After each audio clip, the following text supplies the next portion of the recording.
di situ ada momen ganjil, gue bilang. Kenapa? Karena ada wanita gue lihat lagi lari-larian nih di pinggir pantai. Cakep nih cewek. Gue vivitin aja. Gitu. Begitu gue mulai setengah sadar tuh, itu gue lagi ada di atas kereta kencana. Coba bayangin tuh. Gue ngerasa, kok gue ada di kereta kencana. Nah, gak lama kereta kencana berhenti, nurunin gue. Gue lihat ada si Kang Asep di sebelah kiri. Gue samperin, langsung gue melek. Gue ngasih handphone tapi kepala gue nunduk ini. Suaranya begini katanya, tolong hubungi Kang Asep, ini nomor teleponnya. Tuh kata tukang cerita si tukang kopi waktu itu. Lu sebenarnya habis dari mana sih? Dari mana? Lah emang ya dari biasa lah, keluyuran. Paling ke Monas, rencana emang ke Monas. Enggak, ini beda, yang nempel dulu. Nah lu, gua kata, apaan Pak Jo nempel? Iya, ada yang nempel sama lu. Apaan? Tenyom 2 katanya. Satu lagi cewek, rambutnya panjang pakai baju hijau katanya. Buset, gua kata. Halo kawan-kawan. Gue Jape Sitorus, owner dari Jape Record. Kembali lagi berada di studio mini gue ya, yang ada di Kranji. Wow. Tepatnya di Kalibaru. Wede, di mana itu Bang Jape? Ya ntar juga lu tahu. Anyway, kali ini gue nggak mau ngebahas tentang peraudioan, tapi gue mau sharing sedikit tentang dunia astral. Wah, otomotif itu astral. Ya, dunia kasat mata lah ya. Kalau gue pribadi itu sebenarnya apa ya? Gue ada kadar sedikit percaya dan juga kadar nggak percaya gitu. Nah, gue nggak percaya karena gue nggak mau ambil pusing tentang dunia goib ini ya, dunia makhluk-makhluk kasat mata. Tapi percayanya gue sedikit gitu ya, karena gue mengalami sesuatu yang goib. Wah, ini gue mau sharing nih ya, dimana gue itu kan kebut-kebutan dulunya ya masa-masa bader dulu ya. Jadi bader ngerti ora ya. Waktu itu gue masih kerja di salah satu radio. Jadi ini benar-benar gue alami ya. Percaya nggak percaya, gue mengalami semacam diglendotin sama makhluk kasat mata. Wah, biar kelihatan suasana agak serem-serem, coba kita bangun suasana ya. Wah, udah mulai kelihatan serem gak? Tadinya gue mau syuting di belakang rumah gue yang banyak pohon, cuma karena lagi gerimis. Jadi gini, gue langsung ke pokok kejadiannya ya, dimana gue itu mengalami crash parah di bundaran HI.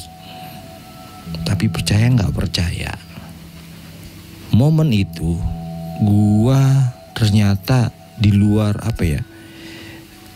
di luar nalar gitu. Itu kejadian yang nggak mungkin itu bisa terjadi, karena posisinya bundaran HI pada saat gue melintas itu sepi. Karena gue pada saat gaspol itu di hari biasa dan di jam 11 malam. Nah, tahun berapa? Tahun dulu sekitar 2000-an lah. 2000 sekitar 2012 sampai 2000, lupa gue posisi tahunnya itu ya. Kalau nggak salah sekitar 2012 atau 2013 lah. Jadi diawali dengan gua ditugaskan oleh kantor gua di sebuah radio ternama waktu itu adalah Radio Delta FM. Gua ditugaskan untuk meliput di salah satu daerah yaitu Banten, karena pada saat itu Banten mengalami gempa gitu ya. Nah, gue lupa persis tanggalnya dan harinya hari apa, tapi yang gue inget saat gue dikirim ke Banten itu dikarenakan teman-teman kantor gue pada angkat tangan.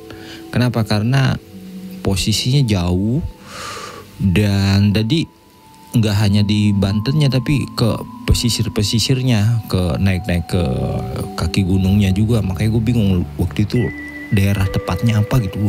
Kok nyampe kemari-mari, gue kata gitu. Jadi mereka pada angkat tangan nggak mau karena tugas gue di sana itu 3 hari ngeliput dan juga masuk dalam bagian dalam program trauma healing. Nah, selama 3 hari dah tuh gue pergi ke daerah Banten. Nah, sepanjang gue tugas di sana itu tidak terjadi hal-hal ganjil yang gue rasain. Gak ada hal-hal ganjil. Ya, dimana gue melakukan liputan, wawancara kepada pihak-pihak yang menangani bencana alam di Banten gitu. Terus beberapa warga juga gue wawancari aman-aman aja dan gue selalu suwon, selalu bilang permisi aman. Nah, hal ganjil terjadi ketika mau hari terakhir, yaitu kita dibawa ke mana ya, pesisir pantai mana gitu ya, lupa gua. Nah, yang lain pada makan di warung, sedangkan gue bengong di pesisir pantai, menikmati aja pantai. Nah, di situ ada momen ganjil, gue bilang. Kenapa? Karena ada wanita gue lihat lagi lari-larian nih di pinggir pantai. Cakep nih cewek. Gue viwitin aja gitu. Terus cewek itu noleh, habis itu pergi. Nah, gue nggak tahu nih. Begitu gue melengos ngelihat yang lain, gue ngelihat lagi ke titik ada cewek itu udah nggak ada. Wah, kemana cepet amat larinya? Gue kata gitu. Oke, nah sampai di situ doang momen ganjilnya saat gue ditugasin untuk meliput ya. Nah, baliklah gue ke kantor. Yaitu berapa jam tuh habisin, nggak salah pas yang gue inget banget hari nyampe kantor itu gue di hari Rabu. Jadi Rabu siang dimana gue langsung ngantor. Biasa kerja tuh ya, biasa kerja. Nah, pas Kamisnya kok badan gue kayak rada-rada gak enak, gue kata gitu kan. Kayak berat gitu ya, ini hari Kamis nih, Kamis pagi. Aduh gimana nih, gue absen aja apa gimana? Masalahnya kalau gue absen, ini siaran bos, gue tanggung jawab produsernya. Waduh, ya udah gue jalanin aja dah. Nah, sepanjang hari itu aman tuh, kerjaan lancar. Cuma badan gue kayak dibilang bukan gak enak badan, tapi kayak kok berat amat badan gue ya, kayak pegel di leher gitu. Nah, udah sore nih,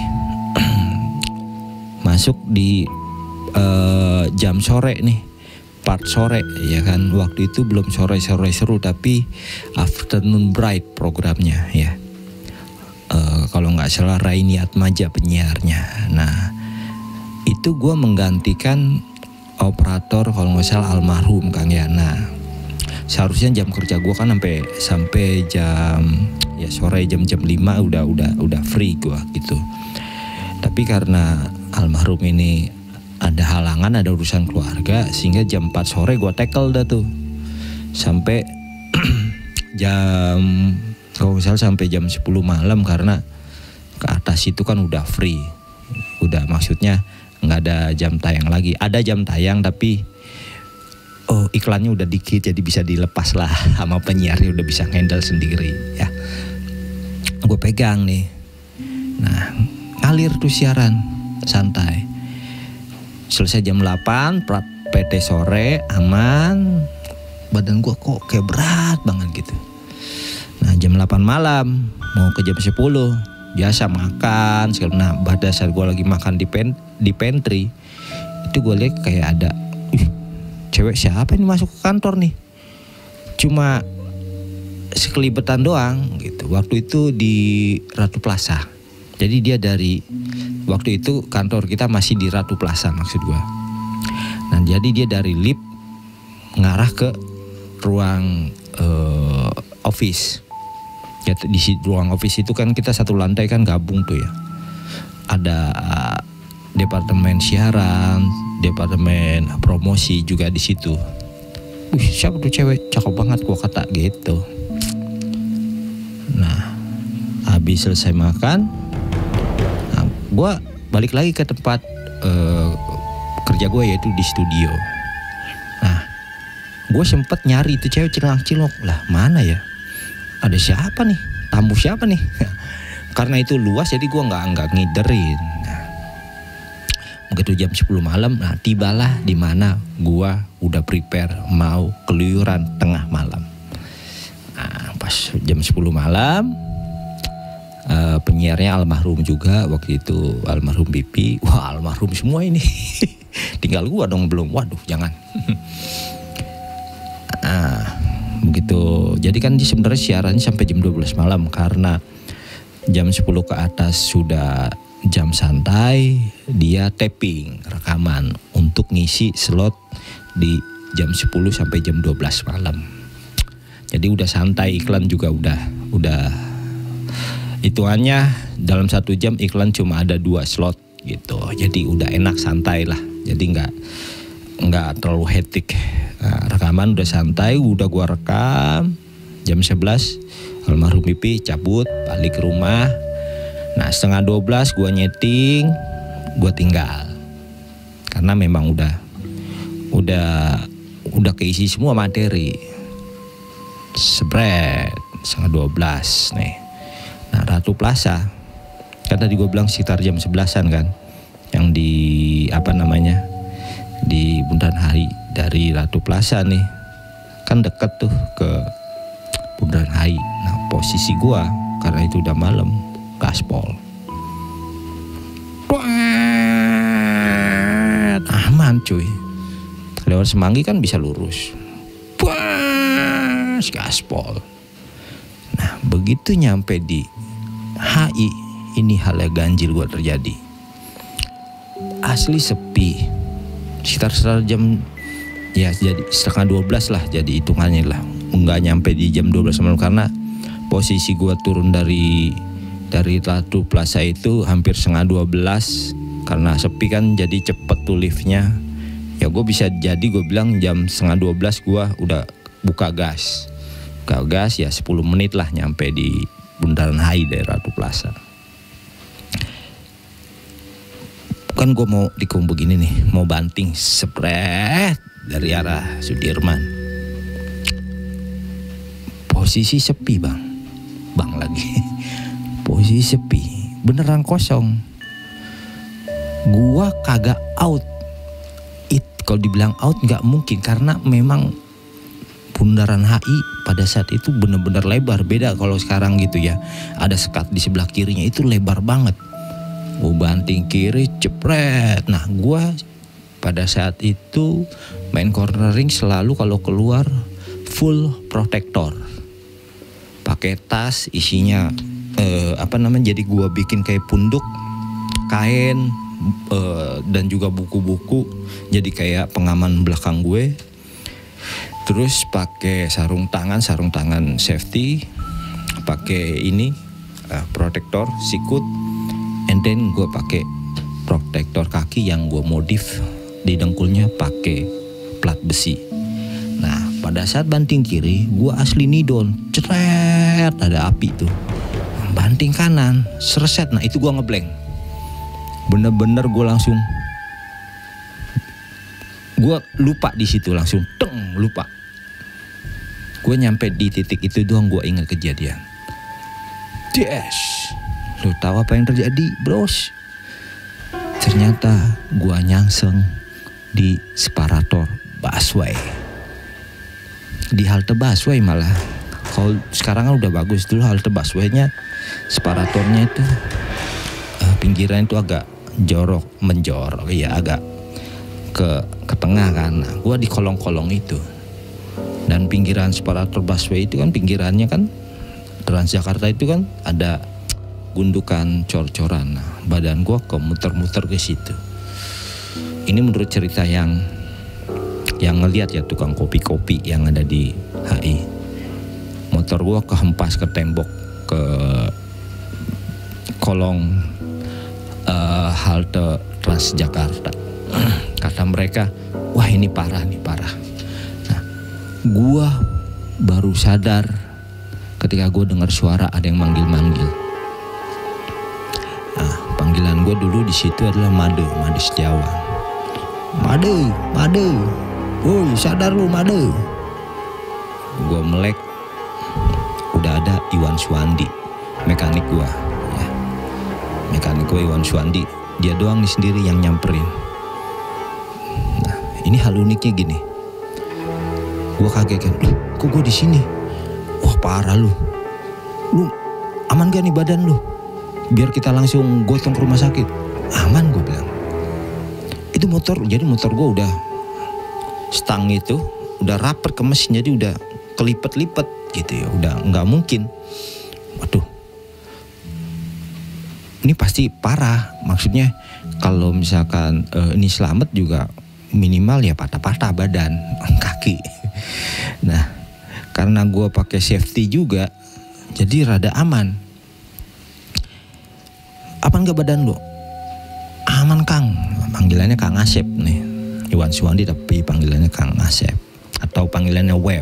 Ada dua panggilan sohib lah.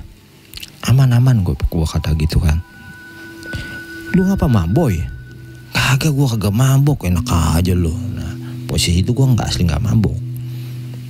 Gila lu, ini kata orang sini, lu ngajar ini, ngincer halte Transjakarta. Ah mata lu, iya katanya. Tukang kopinya dipanggil. Bang, emang gimana bang tadi kejadiannya? Wah parah bang ini. Tadi abis nikung, dia bukan nikung lagi, dia malah lurusin ke Transjakarta katanya. Ke ini halte Transjakarta. Buset gua kata. Iya bang, abang kayak sengaja ini ngantem ke Transjakarta, ke haltenya. Abang nyungsep kan ke ini kolong katanya. Buset dah. Gila. Tapi yang gue inget pada saat posisi manggil-manggil itu kan rambut gue lagi gondrong. Begitu gue mulai setengah sadar tuh, itu gue lagi ada di atas kereta kencana. Coba bayangin tuh, gue ngerasa kok gue ada di kereta kencana. Nah, nggak lama kereta kencana berhenti, nurunin gue. Gue lihat ada si Kang Asep di sebelah kiri, gue samperin, langsung gue melek. Tuh, yang gue lihat gue kayak berada di kereta kencana. Waduh, merinding bos. Tapi ini mimpi apa enggak ya? Gue selalu bertanya-tanya, ini mimpi apa enggak? Tapi itu nyata, gue kerasain. Nah, lanjut lagi cerita. Gue sama Web langsung pergi ke Petojo. Ya, kondisi motor memang nggak bisa dinyalain ya. Bisa di jalan tapi di stud itu pun susah beloknya. Gue bawa ke Petojo, markas gue waktu itu yaitu Tahu Racing Team ya. Sebelum gongsi sebelum pecah gongsi. Gue masih gabung di Tahu Racing Team. Udah dapat kabar. Oh ya, kelewat. Gimana cerita si Web ini bisa ada di situ? Lu tahu? Si tukang kopinya bilang gini, Bang, abang sebenarnya tadi sempat sadar, terus abang pingsan lagi. Oh masa yang bener? Iya. Abang kan ngasih handphone, suruh ngubungin ini dia Kang Asep katanya. Tapi abang aneh. Jadi rambut gue gondrong, gue begini nih. Jadi gue modelnya geletak gitu ya di kursi halte. Nah, dibangunin tiba-tiba gue bangun karena rambut gue gondrong kayak serem begini. Bang sadar bang, sadar. Gue nih ngasih handphone tapi kepala gue nunduk ini. Suaranya begini katanya. Tolong hubungi Kang Asep, ini nomor teleponnya. Tuh kata tukang cerita si tukang kopi waktu itu. Wah makin panik. Kang Asep lebih parah lagi. Wah kacau lu, kesamber kali lu men katanya. Kagak, wah gila lu. Udah bawa nih singkat cerita, bawa ke Petojo. Nah nyampe Petojo, ini badan gua enak aja. Begitu nyampe Petojo, teman-teman udah pada panik ya kan. Mereka kenapa kagak datang ke HI, takut terlalu kesorot karena kan motor gua biasalah, motor kelihatan motor balapnya. Jadi dikhawatirkan malah jadi panjang urusan. Udah satu orang aja dulu ke sono, tinggal nunggu kabar. Gitu, udah standby mobil buat ngangkut gua tadinya. Udah nyampe di sono, temen-temen pada panik. Kenapa lu aman? Badan lu gimana? Aman, tenang aja. Buka jaket, semua body protector gua. Terus ini protektor sikut, dengkul, sama sepatu safety kan. Waktu itu pakai Tomkins, helm full face. Badan enak. Nah, dikasih mie goreng. Begitu gua makan mie goreng, di situ langsung ngejoprak gua. Brak ya. Oh iya, pada ini ternyata malam Jumat pada saat kejadian. Goprak. Aduh. Ngapa lu men? Tahu, lemes banget badan gua. Waduh, parah nih gua nih kayaknya. Waduh, ronsen kayak ini. Mau dibawa ke rumah sakit, anehnya nih. Kalau nggak salah udah mau 3:30, gue kebangun sendiri. Kebangun gitu maksudnya, seger. Bro, ayo kita gas lagi. Dikeplak sama teman-teman. Gila lu baru jatuh main gas-gas lagi. Lah emang gue ngapa? Gue nggak sadar. Lama tuh proses gue baru sadar kalau gue abis crash. Sekitar mau subuh, begitu ajan subuh baru sadar gue. Oh iya, gue abis crash ya. Tuh. Nah singkat cerita, jam-jam mau jam 5:30 lah gue dianterin sama teman-teman karena motor nggak bisa jalan, dianterin. Gue kata udah anterin gue aja ke Ratu Plaza, ke kantor aja, jangan ke kosan. Udah gue dianterin lah. Nyampe di Ratu Plaza seperti biasa kan, gue ada pakaian di sana, gue mandi segala macam. Ketemunya kan hari Jumat. Nah biasanya kalau gua karena sering banget crash gitu di jalan, yang megang, jadi gini bro, ini badan gua semuanya udah nggak beres nih. Kayak ini bahu ini sering banget lepas, sikut, dengkul, ankle karena crash. Nah yang sering ngebenerin tulang-tulang gua ini Bang Roni, security gua. Nah pada saat itu Bang Roni bukan nggak masuk, belum jadwalnya hari Jumat. Bang Roni di hari Sabtu. Hari Jumat itu jatahnya yaitu Pak Gio, Tuargio. Nah yang biasa megang badan gue ini, yang ngurut-ngurut tulang gue kalau geser-geser itu Bang Roni. Nah Pak Gio lah pagi-pagi udah ada. Ngeliat muka gue aneh Pak Gio nih, kayak dia bukan ngelihat gua. Wih Pak Gio, waduh udah seger aja nih, udah ngopi. Gua kata bercandain karena memang kita ini sering bercanda. Pak Gio bingung lihat gua nih. Gua udah mulai ngapa sih Pak Gio nih. Waduh, udah gua cuekin, gua lewat. Gua ke meja gua, siap-siap, beres-beres, udah mandi segala macam. Siangnya Pak Gio sama sekali kagak negor gue, cuma ngeliatin gue kalau lewat ke pantry. Nah posisi badan gue tiba-tiba enak. Nah begitu udah mau sore nih, set, badan gue mulai ngedrop, pegel-pegel lagi. Gila, seharusnya ya posisi dengan kecelakaan itu gue rada parah lah, tapi kok nggak parah gitu. Meskipun kalau kata temen-temen gue, lu terselamatkan karena safety, oke, tapi harusnya ada kayak kehempas luka dalam gitu loh, karena kan ya benturan kenceng. Nah begitu sore Pak Gio manggil, Madu sini. Apa Pak Jo? Lu lagi gak enak ke badan ya? Katanya. Iya berat banget nih, Raung apa? Badan belakang gue kayak berat, kaki gue juga ngelangkah juga berat. Mau gak gue urutin? Gue kaget. Lah yang biasa ngurutin gue kan Bang Roni. Langsung gue bilang gini, Pak Gio, saya sebenarnya gak enak badan karena habis kecelakaan tadi malam. Kamu itu ngebut-ngebut mulu. Udah sini saya urut, ini beda nih sakitnya. Langsung gue langsung berpikir, jangan-jangan nih, karena yang gue tahu Pak Gio ini ada sedikit bisa ngelihatnya. Waduh, bener. Begitu udah jam-jam 8 malam, udah mulai sepi kan kantor kan, tinggal anak-anak malam. Gue diurut nih di pantry nih, cuma dipegang doang tekukku gini nih. Waduh, langsung jerit-jeritan gue. Waduh, baru kali itu gue jerit-jeritan. Diurut semua badan gue, jeritan. Udah enakan kan? Wah, udah enakan. Nah, sekitar jam 10. Nah, malam itu di hari Jumat, gue biasanya keluyuran jadi nggak keluyuran. Nah, Pak Jo ngomong, tanya gini, lu sebenarnya habis dari mana sih? Dari mana? Lah emang ya dari biasa lah keluyuran, paling ke Monas, rencana emang ke Monas. Enggak, ini beda, yang nempel dulu. Nah lu, gua kata, apaan Pak Jo nempel? Iya, ada yang nempel sama lu. Apaan? Tenyom 2 katanya. Satu lagi cewek, rambutnya panjang pakai baju hijau katanya. Buset, gua kata. Tenyomnya di mana? Gua bilang. Tenyomnya nempel di kaki lu, gelentotan aja.